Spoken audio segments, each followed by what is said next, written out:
घर में आज एक अजीब सा सन्नाटा था।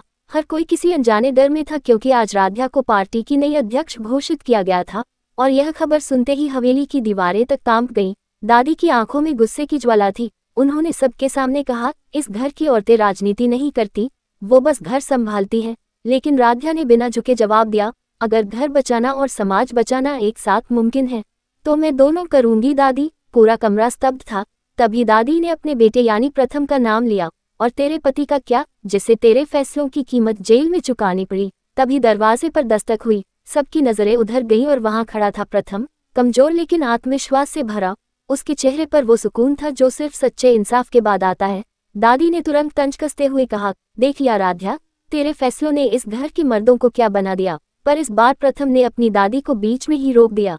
बोला, नहीं दादी, राध्या ने मुझे नहीं तोड़ा, उसने मुझे बचाया है। पूरा घर चुप था। हर कोई हैरान था क्योंकि प्रथम ने पहली बार अपने हक में आवाज उठाई थी। राध्या के चेहरे पर हल्की सी मुस्कान आई लेकिन उसकी आंखों में नमी थी। वो जानती थी अब उसकी जिम्मेदारी खत्म है। उसने धीरे से कहा, मैंने अपना वादा निभा दिया, अब मैं जा रही हूँ। और वह चल पड़ी दरवाजे की ओर। दादी ने मन ही मन चैन की सांस ली। सोचा, अब ये औरत फिर कभी नहीं लौटेगी। लेकिन भाग्य को कुछ और ही मंजूर था। राध्या जैसे ही दहलीज पार करने वाली थी, प्रथम दौड़ता हुआ आया और उसका हाथ पकड़ लिया। उसकी आवाज कांप रही थी लेकिन भावनाओं से भरी थी। राध्या, इस घर को छोड़कर मत जाना, क्योंकि इस घर की असली इज्जत अब तुम हो। सबकी आंखें नम थीं। दादी के चेहरे से घमंड का नकाब उतर गया। वो पहली बार अपनी गलती के सामने खामोश थी।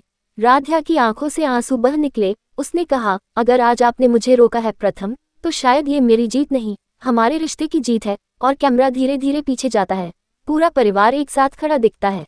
दादी की आंखों में पछतावा और प्रथम राध्या के चेहरे पर नई शुरुआत की चमक। और बैकग्राउंड में आवाज आती है, कभी कभी रिश्तों को जीतने के लिए